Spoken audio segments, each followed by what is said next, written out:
주시는 하나님이라는 우리 제목으로 함께 은혜의 말씀을 나누겠습니다.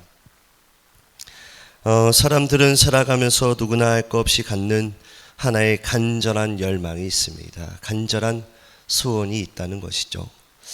그것은 바로 내가 하는 모든 일이 하나부터 열까지 잘 되는 마음입니다.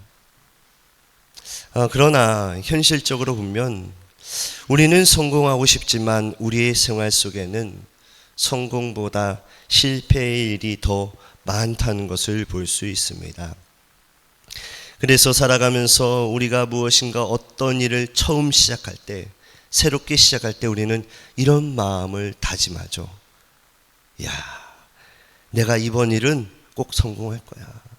내가 이번만큼은 꼭 이루어낼 거야. 사실 이런 마음을 가지고 우리는 시작하지만 어떻습니까? 현실이라는 어려움 앞에서는 성공보다 실패할 확률이 더 많은 것이 인생이라는 것입니다. 오늘 우리가 읽은 이 본문 말씀도 보시면 다윗의 뼈아픈 실패를 기록하고 있습니다. 그래서 먼저 본문의 배경을 보시면 다윗은 왕이 되기 전에 끊임없이 사울 왕에게 쫓김을 당하는 삶을 살았습니다. 어떻게 보면 너무 오랫동안 쫓기다 보니까 이 다윗이 지쳐버렸습니다. 그래서 이젠 어딘가에 정착하고 싶은 그런 마음이 간절할 때 블레셋이라고 하는 이웃 나라에 가서 아기스 왕에게 부탁을 합니다. 어떤 부탁을 하냐면 내가 이 블레셋으로 망명하고 싶은데 나를 받아줄 수 있겠느냐, 이렇게 제의를 합니다. 그때 이 아기스 왕이 다윗의 부탁을 들어주고 그리고 시글락이라고 하는 한 지역을 다윗의 일행에게 나누어 주게 됩니다. 그래서 다윗은 600여 명의 사람들과 함께 이 시글락이라는 지역에 거주하게 됩니다.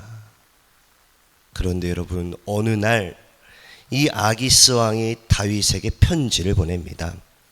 어떤 편지를 보내냐면, 우리가 이스라엘을 침공하려고 하는데 당신도 함께 할 수 있느냐, 이런 편지를 보냈습니다. 사실 다윗 입장에서는 어떻습니까? 참 곤란한 일이죠. 왜 그렇습니까? 그것은 바로 이스라엘, 예루살렘이 자기 나라이기 때문에 그렇습니다. 그러나 여러분, 다윗은 1년 4개월 동안 신세를 졌기 때문에 그래서 어쩔 수 없이 가겠다고 마음을 먹습니다. 그리고 600여 명의 군사를 이끌고 이스라엘 전쟁을 위해 시글락에서 아스기야 왕 쪽으로 가게 됩니다.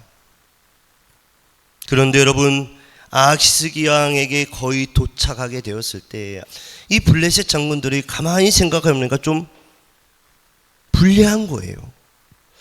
만약 다윗이 우리를 돕기 위해서 전쟁을 나갔다가 혹시나 이 다윗이 마음이 변해서 이스라엘을 돕게 되면 우리가 참패할 수도 있겠다, 이런 생각이 장군들 사이에서 퍼지게 된 것입니다. 그래서 장군들이 아스기야 왕에게 뭐라고 말하냐면, 왕이여, 이번 전쟁은 다윗이 안 갔으면 좋겠습니다, 이렇게 말을 합니다. 그래서 다시 다윗을 시글락으로 돌아가라고 합니다. 그래서 어쩔 수 없이 다윗은 다시 시글락으로 돌아왔는데, 이 시글락에 돌아와 보니까 큰 일이 생겼어요. 그것은 바로 자기가 살고 있던 그 지역이 완전히 초토화가 되어버린 것입니다. 여러분, 이게 무슨 말이냐면 아기스 왕이 도와달라고 했습니다. 그죠? 다윗에게 도와달라고 했어요. 그래서 다윗은 가기 싫지만 어쩔 수 없이 아기스 왕을 도우려고 600명의 군사를 이끌고 갑니다. 그런데 가는 사이에 어때요? 이 군사들이 생각해보니까 안 되는 거예요. 장군들이 생각할 때는. 괜히 왔다가 다윗이 마음이 변해가지고 우리를 죽일 수도 있겠다, 이런 생각이 드니까 다시 돌려보내십시오. 다시 돌려보내주세요. 이래서 왕이 다시 돌려보냅니다. 그 잠깐 사이, 다시 돌려보내는 그 사이에 아멜렉이라는 나라가 군사를 이끌고 와 이 시글락이라는 곳을 완전히 초토화시켜 버렸습니다. 심지어 모든 것을 다 가져갔고 또한 어린아이부터 시작해서 모든 사람들을 다 포로로 끌고 가버린 것입니다. 그러자 전쟁을 위해서 갔다 돌아온 이 600명의 용사들이 이러한 상황을 보고 화가 난 나머지 다윗을 죽이려고 돌을 들었습니다. 여러분, 이런 상황을 볼 때 이 다윗은 자기 인생의 큰 패배를 지금 맛보게 된 것입니다. 그 이야기가 오늘 본문의 말씀입니다. 여러분, 우리는 이 말씀을 통해 한 가지 진리를 깨달을 수 있습니다. 그것이 뭐냐면 바로 우리가 이 땅에 살아가면서 우리가 하는 일 가운데 그것이 성공의 일이든 그것이 실패의 일이든 모든 일에는 반드시 원인이 있다는 사실이에요. 그 중에 특별히 우리가 실패의 원인을 바로 알게 된다면 우리는 실패를 이겨낼 수 있는 그 방법을 찾을 수 있다는 것입니다. 그러면 여러분, 다윗이 무엇 때문에 실패를 맛보게 되었습니까? 다윗이 무엇 때문에 지금 위기의 상황을 맞이게 됐나요? 네, 여기에는 바로 몇 가지 원인이 있습니다. 그 중에 가장 큰 원인이 뭐냐면 첫 번째입니다. 바로 기도하기를 멈췄기 때문에 그렇습니다. 기도하기를 멈췄기 때문에 이러한 일이 일어난 것입니다. 여러분, 우리가 다윗 이러면 매 순간마다 하나님 앞에 늘 기도드리는 사람으로 생각합니다. 그죠? 우리가 다윗 하면 뭐가 떠오르세요? 예배드리는 사람, 기도하는 사람, 이것이 바로 다윗이라는 거예요. 그래서 우리가 잘 아시다시피 시편은 총 150편으로 기록되어 있어요. 그 중에 다윗이 기록한 시는 73편이나 됩니다. 그래서 그 내용을 읽어보게 되면 거의 모든 내용의 말씀이 다 기도의 내용이에요. 즉 기도의 내용들을 기록한 그 시가 바로 시편 속에 나오는 다윗의 시라는 것입니다. 이와 같이 다윗은 매 순간마다 하나님 앞에 늘 기도의 줄을 끊지 않고 항상 기도하며 살았던 사람인데 어느 순간 다윗이 그 기도를 멈췄다는 거예요.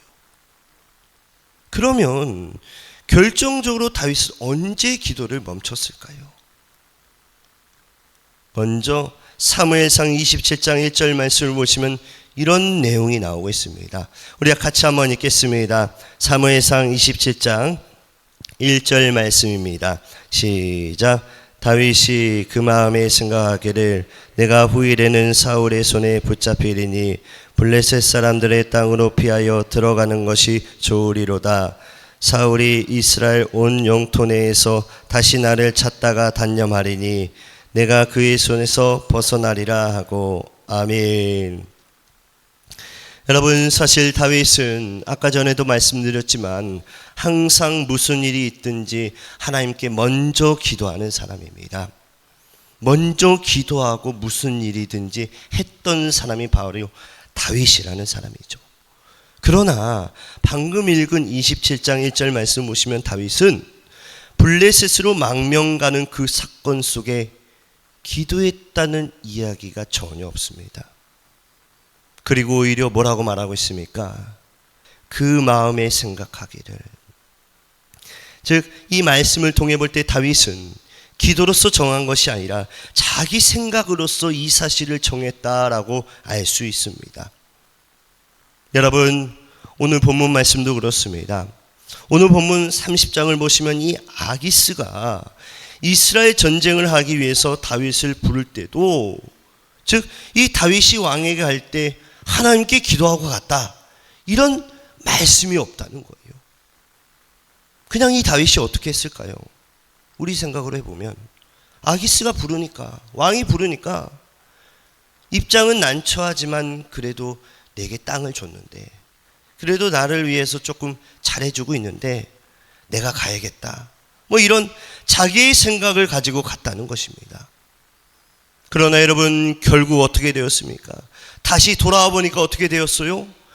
자기의 모든 가족들이 다 포로로 끌려가고 또 자기 집은 다 초토화가 되어버리는 이런 뼈저린 큰 실패를 맛보게 되었다는 사실입니다. 우리 한번 이 본문을 찾아보겠습니다. 사무엘상 30장 1절에서 3절까지의 말씀입니다. 오늘 본문입니다. 시작. 다윗과 그의 사람들이 사흘 만에 시글락에 이를 때에 아멜렉 사람들이 이미 네겜과 시글락을 침노하였는데 그들이 시글락을 쳐서 불사르고 거기에 있는 젊거나 늙은 여인들은 한 사람도 죽이지 아니하고 다 사로잡아 끌고 자기 길로 갔더라. 다윗과 그의 사람들이 성읍에 이르러 본즉 성읍이 불탔고 자기들의 아내와 자녀들이 사로잡혔는지라. 아멘. 여러분, 우리의 신앙생활도 마찬가지입니다. 우리가 기도 생활을 하다가, 우리가 기도 생활을 잘하다가 어떠한 일로 이 기도를 멈추게 되면, 기도를 멈추는 그 순간이 어떤 순간이면 바로 실패의 시작점이라는 것입니다.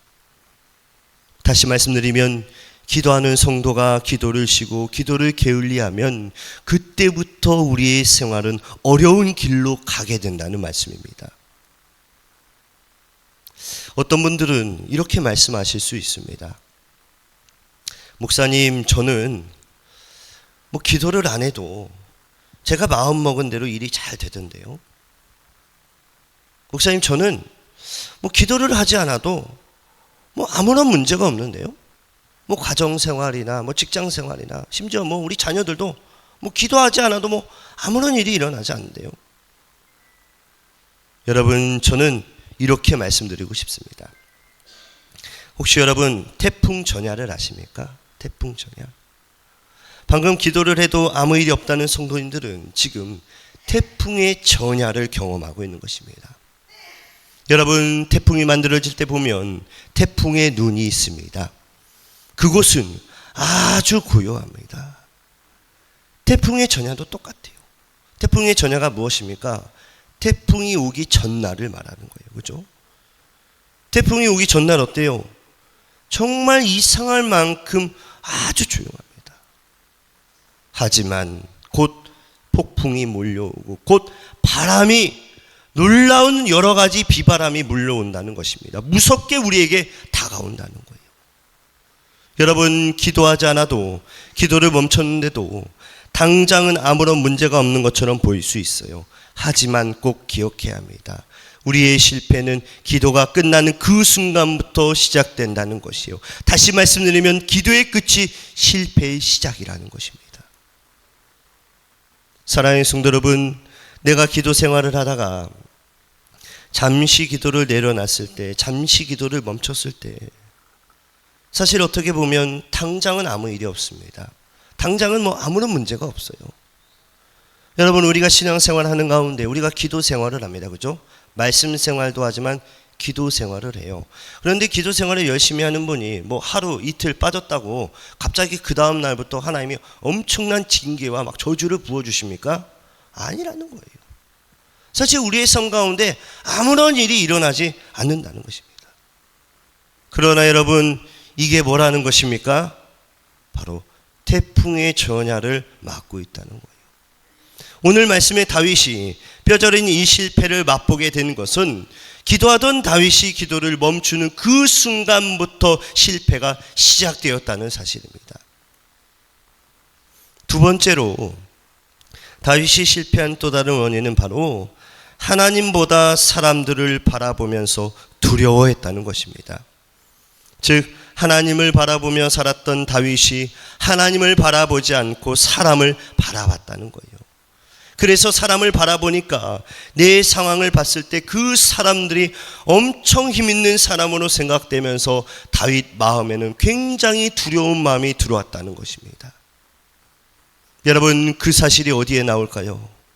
우리가 조금 전에 읽었던 사무엘상 27장 1절 말씀에 나오는 말씀이 그 내용이에요.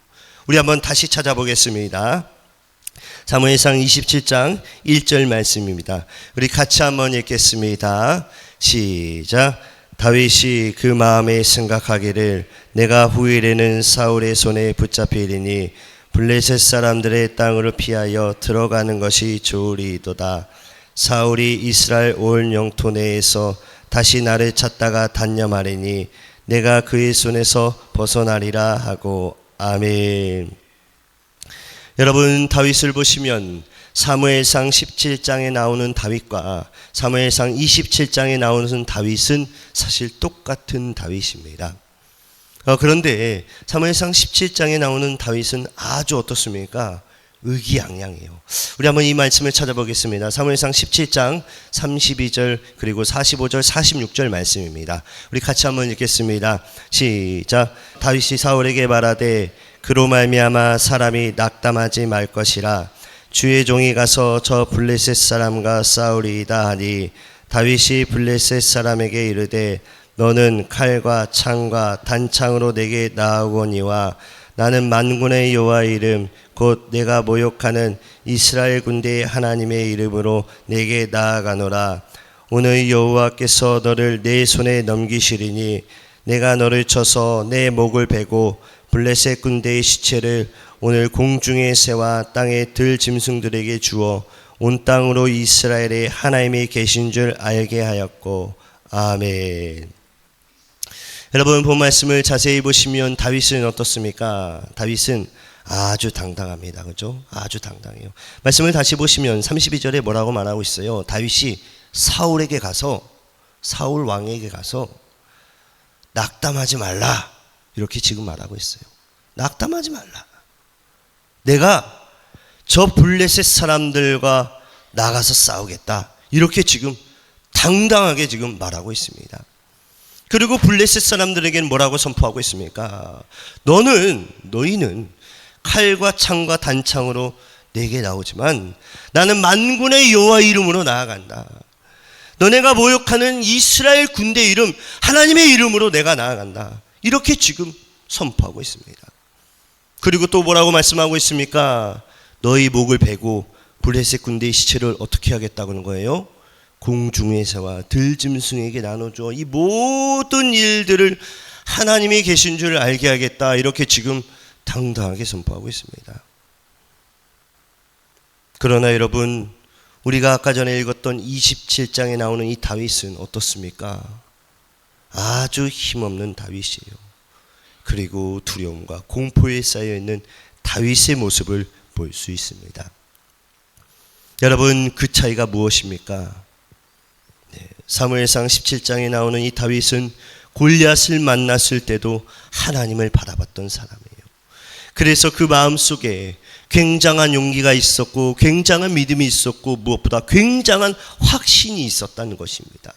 그러나 사무엘상 27장에 나오는 이 다윗은 하나님을 바라보지 않고 자기 눈앞에 있는 사울 왕을 바라봤다는 거예요. 즉 사울 왕을 바라보니까 사울이 굉장한 사람처럼 보이면서 또한 사울이 죽인다고 하니까 그 두려움이 그 마음에 엄습해 왔다는 사실입니다.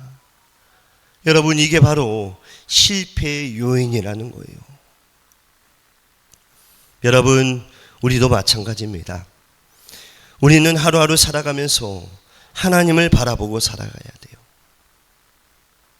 내 앞에 어떤 어려운 일이 있을지라도, 내 앞에 어떤 문제가 있을지라도 하나님을 바라보며 나아가는 사람들은 절대로 실패하지 않는다는 것이죠. 그러나 여러분, 하나님을 바라봤던 사람이 하나님을 바라보지 않고 환경을 바라보고 사람을 바라보고 여러 가지 여건을 바라보게 된다면 그것은 100% 실패하게 되어 있습니다. 우리는 이 같은 사실을 신약 성경에서 하나님을 바라보지 않을 때를 표현하고 있습니다. 신약 성경에 보시면, 구약 성경에 보면 하나님을 바라볼 때라는 표현이 나오는데 신약 성경에 보면 하나님을 바라볼 때를 좀 다르게 표현하고 있어요. 어떻게 표현하고 있으면 성령 충만을 받을 때와 성령 충만을 받지 않을 때로 표현하고 있습니다. 그래서 마가복음 14장에 보시면 이 베드로가 특별히 성령 충만을 받지 않을 때 이 베드로가 엄청난 비겁한 행동을 했습니다. 어떤 행동을 했습니까? 우리가 잘 아는 말씀이죠. 예수님을 3번이나 부인했어요. 알면서도 모른다고 비겁하게 부인했습니다. 그러나 여러분, 베드로가 성령 충만을 받고 난 다음에 자기의 생명까지 아까워하지 않고 복음을 위해, 목숨을 위해 내어놓는 그런 사람이 되었다는 것입니다. 여러분, 우리의 삶도 마찬가지예요. 우리가 성공하지 못하고 실패를 계속적으로 하고 있다면 그 실패의 원인 가운데 하나가 무엇이냐면 바로 내가 하나님을 바라봐야 되는데 하나님을 바라보지 않고 내가 사람을 바라보고 있다는 거예요. 즉 내가 환경을 바라보고 있다는 거예요. 내가 무엇인가 지금 하나님보다 다른 것을 의지하고 있다는 것입니다. 세 번째로 다윗이 실패한 또 다른 원인은 바로 하나님보다 세상과 타협했다는 것입니다. 여러분 한번 보십시오. 다윗이 블레셋으로 망명하지 않았습니까? 그렇죠? 오늘 말씀이 나오죠. 다윗이 블레셋으로 망명했어요. 여러분, 블레셋이라는 나라는 어떤 나라입니까? 이스라엘과 어떤 관계이죠? 네, 바로 원수적인 관계입니다. 원수예요. 다시 말씀드리면 블레셋은 대적할 사람들이지 블레셋과 함께할 그럴 위치가 아니라는 거예요. 그런데 오늘 여기에 나오신 다윗은 자기가 생각한 거예요. 기도하지 않고 내 생각을 앞세우다 보니까 갑자기 어려운 일이 생기니까 이렇게 해야 되겠다. 갑자기 하늘에서 비가 내리니까 소낙비를 피해야겠다. 이런 생각을 가지고 강국인 블레셋 나라에 붙은 것입니다. 즉 우리의 적이지만 저 밑에서라도 내가 있어야지 사울 왕에게 쫓기지 않을 수 있겠구나. 이런 생각을 갖고 인간적으로 생각했다는 것입니다. 다시 말씀드리면 그런 마음을 가지고 블레셋과 타협했다는 거예요. 여러분, 우리가 신앙생활하는 가운데 정말 중요한 것이 있는데 그것이 무엇이냐면 바로 타협하지 않는 것입니다. 특별히 우리의 삶 가운데 여러 가지 일이 있을 수 있어요. 그죠? 어려운 일이 있을 수 있고 힘든 일이 있을 수 있고 예를 들면 자녀에 대한 아니면 직장에 대한 아니면 물질적인 대한 아니면 건강에 대한 여러 가지 일이 있을 수 있습니다.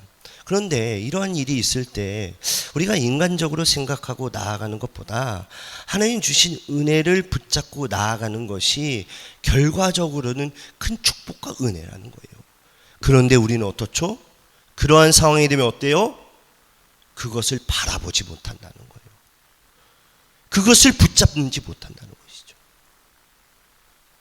오늘 말씀도 그렇습니다. 이 다윗이 기도 생활을 끊임없이 끝까지 잡고 있다면 그런 상황에서 흔들리지 않고 잘 분별하여 하나님의 뜻대로 나아갔을 거예요.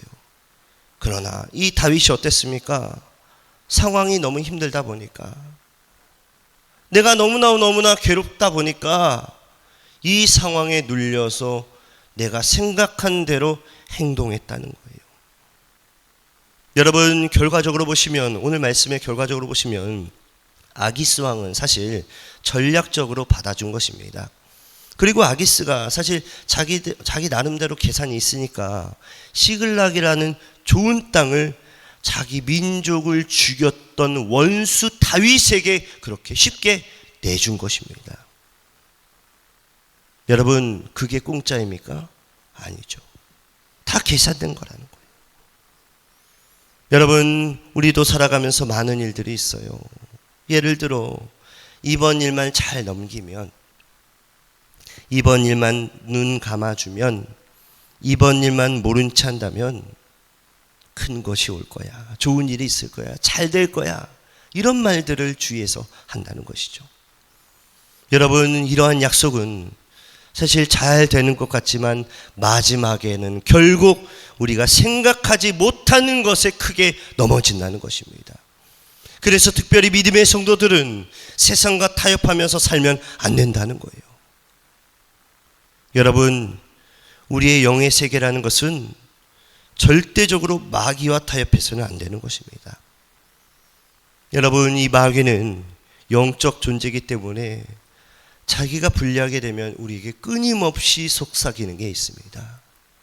그것은 바로 타협하자 이렇게 지금 속삭인다는 거예요. 여러분, 이 타협이라는 것은 특별히 영적 생활 가운데 가장 위험한 것입니다. 그 이유는 세상과 타협하려는 순간부터 이 죄라는 것이 우리 안에 들어오기 때문이에요. 그리고 이 죄라는 것이 로마서 6장 23절 말씀처럼 뭡니까? 죄의 값은 뭐예요? 사망이라는 거예요. 우리가 타협하는 순간 이 죄라는 것이 우리의 마음속에 들어오는데, 이 죄는 우리가 기도하지 않으면, 우리가 하나님께 나아가지 않으면 이 죄가 사라지지 않기 때문에 이 죄의 결과가 결국 사망이라는, 어려움이라는 우리의 삶 가운데 여러 가지 일들을 준다는 것이죠. 그래서 우리의 삶 가운데 마귀와 타협에 넘어가지 말아야 합니다. 그래서 오늘 말씀의 다윗은 이런 세 가지 원인 때문에 결국 인생의 큰 실패를 경험하게 됐습니다. 여러분, 우리의 인생은 그리 긴 인생이 아닙니다. 즉 우리의 인생이 긴 것 같지만 가만히 우리의 인생을 돌아보면 짧은 게 우리의 인생입니다. 사실 살다 보면 어떻습니까? 잘 되는 것도 있고, 그죠? 때로는 어려움을 당할 때도 있습니다. 또한 우리가 승리할 때도 있지만 패배할 때도 있는 것이고, 오르막이 있으면 내리막도 있는 것이에요. 또한 웃을 때도 있으면 때로는 울 때도 있다는 것입니다. 그래서 전도서 7장 14절 말씀을 보시면 같이 읽겠습니다. 시작. 형통한 날에는 기뻐하고 공고한 날에는 되돌아보라. 이 두 가지를 하나님이 병행하게 하사 사람이 그의 장래일을 능히 헤아려 알지 못하게 하셨느니라. 아멘. 여러분, 본 말씀을 자세히 보시면 하나님께서 우리의 인생을 붙드시는 분이기 때문에 우리가 하나님의 은혜로 살려고 노력한다면, 우리가 하나님의 은혜를 살려고 발버둥친다면 하나님께서 우리의 삶을 축복된 삶으로, 안정된 삶으로, 평화의 삶으로 인도해 주신 줄 믿으시기 바랍니다. 말씀을 마무리하겠습니다. 오늘 말씀 속에 다윗은 인생의 참담한 실패를 맛보게 되었습니다. 그 이유가 무엇입니까? 첫 번째로 다윗은 기도하기를 멈췄다는 것입니다. 여러분, 다윗은 기도하는 사람입니다. 그런데 이런 다윗이 세상의 문제 앞에, 인생의 문제 앞에 기도를 멈췄습니다. 그래서 그의 인생에 어려움이 찾아왔다는 것이죠. 그런데 여러분, 이 기도하는 사람들을 보면, 이 기도하는 사람들을 가만히 보면 이 기도하는 사람들의 특징이 있습니다. 저는 목사님 자녀로 자라서 이 기도하는 우리 권사님, 집사님들을 많이 봤어요. 우리 교회가 또 기도하는 교회잖아요, 그죠? 많은 기도하는 분들이 많습니다. 주중에도, 출근하기 전 아니면 퇴근한 후에도 오시는 분들이 많고, 외부 다른 교회 다니는 분들도 기도하러 주중에 많이 옵니다. 근데 저는 이 기도하는 분들을 가만히 보면 이 사람들의 특징이 있어요. 그것이 뭐냐면, 첫 번째로 하나님을 깊이 신뢰하는 기도가 있다는 것입니다. 여러분, 기도 응답을 많이 받는 사람들을 보면, 이 기도 소리를 가만히 들어보면 하나님에 대한 깊은 신뢰를 갖고 확실히 능력 있게 기도합니다. 그리고 또 한 가지는 기도를 하면서, 이 기도하는 분들을 보면 기도를 하면서 이 믿음이 점점점 자란다는 거예요. 그러나 여러분, 기도하지 않는 사람은 어떻습니까? 기도하지 않는 사람은 자기 것만 바라보게 됩니다. 즉 기도하지 않으면 자기 계산과 자기 경험만 믿게 된다는 것이죠. 그래서 결국 인생의 결과는 자기 현실에 부딪히는 일이 많다는 거예요. 즉 어려운 일이 끊임없이 생긴다는 것입니다. 그래서 오늘 말씀에 다윗도 결국 기도하지 않았기 때문에 갑자기 어려운 일을 닥친 것입니다. 두 번째로 다윗은 하나님보다 사람들을 바라보며 두려워했다는 거예요. 여러분, 다윗은 하나님보다 사울을 두려워하여 원수인 나라인 블레셋으로 도망갔습니다. 그래서 나중에 돌이킬 수 없는 큰 아픔을 겪게 되었다는 것이죠. 세 번째로 다윗은 하나님보다 세상과 타협했다는 거예요. 여러분, 다윗은 자기의 생각대로 세상적인 방법으로 타협하며 나아갔습니다. 사실 어떻게 보면 지금 현실의 문제는 해결될 수 있지만, 지금의 현실의 문제는 해결될 수 있지만 결과적으로 나중에는 인생의 큰 어려움이 온다는 거예요. 여러분, 우리의 삶 가운데 어떤 문제가 일어날 경우에 우리가 기도하는 사람이지만 혹여나 깜빡하고 기도를 하지 않고 내 뜻과 내 생각과 내 마음대로 이 일을 처리했다고 합시다. 그러면 어때요? 이미 처리는 됐어요. 그런데 어떻다는 것이죠?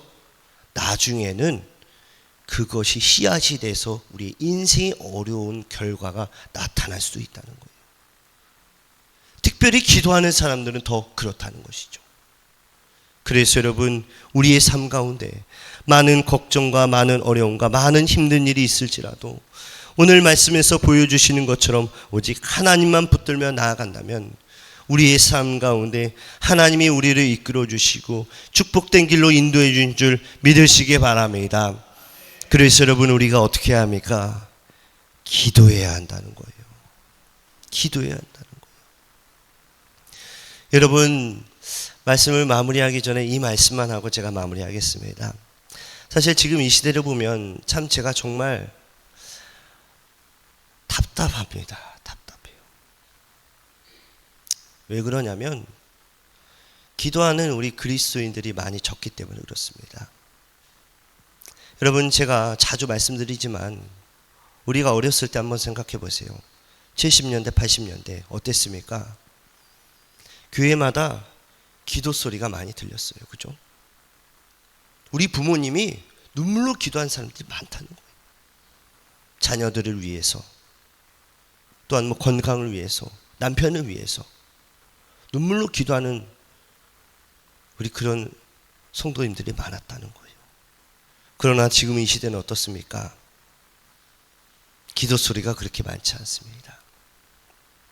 기도를 오히려 크게 하면 이상한데? 이런 시대 속에 우리가 지금 살아가고 있다는 거예요. 그런데 오늘 말씀도 보시면 이 다윗이 기도하는 사람인데 그 기도를 안 했다고 하나님께서 이러한 상황을 몰아주시고 다시 어떻게 합니까? 기도하게끔 만든다는 것이죠. 여러분, 다윗의 삶을 쭉 지켜보면 사실 그가 하나님 말씀대로 꾸준히 살면서 하나님 말씀대로 살아가면, 뜻대로 살아가면 이 다윗은 평탄한 삶을 살았을 거예요. 그런데 다윗의 결정적인 실수가 있을 때마다 가만히 들여다보면 기도가 빠졌다는 거예요. 예배가 빠졌다는 것입니다. 그렇기 때문에 이러한 어려운 일을 겪는다는 것이죠. 여러분, 우리의 삶 가운데 어려운 일이 그냥 우연적으로 일어나는 것이 아닙니다. 분명히 하나님의 뜻이 있어요. 하나님의 인도하심이 있다는 것이죠. 그런데 그 인도하심을 우리가 가급적이면 기도로 나아가야지 하나님께서 우리의 인생을 더 큰 길로, 더 좋은 길로 인도해 주신다는 것이죠. 그래서 여러분, 우리가 뭐 해야 한다는 거예요? 기도해야 한다는 것입니다. 사랑하는 성도 여러분, 내일 새벽 예배부터 많은 성도님들이 나오시기를 간절히 축원합니다. 할렐루야. 안 나오실 겁니까? 나오시죠? 나오시 믿습니다. 그리고 또 기도하러 언제 나와야 돼요? 금요예배 때 나와야 돼요. 여러분, 금요예배 때 나오면 부르짖고 기도할 수 있습니다. 여러분, 우리가 기도하고 싶은데 집에서 소리 질러봐요. 어때요? 남편이 아내가 당신 미쳤어? 이럴 수 있어요. 그리고 갑자기 너무 답답한데 막 소리 지르고 싶어요. 버스에서 소리 질러봐요. 큰일 납니다. 그죠? 소리 지르고 싶거나 답답할 때 어디 나와야 돼요? 교회에 나와야 돼요. 금요예배 때 나오면 소리 지르면서 기도할 수 있습니다. 옆에서 쥐야 소리 지른다고 이상한 사람이라고 신고하는 사람이 전혀 없어요. 오히려 하나님이 그 사람의 기도 소리를 들으고 그 기도 제목을 들으시면서 하나님이 그 사람을 도와주신다는 것이죠. 사랑하는 성도 여러분, 금요예배도 많은 성도님들이 나오시기를 간절히 축원합니다. 할렐루야. 아멘. 그리고 돌아온 주로 하나님의 능력 가운데 날마다 승리하는 우리 귀한 성도님 되시기를 간절히 축복합니다. 아멘.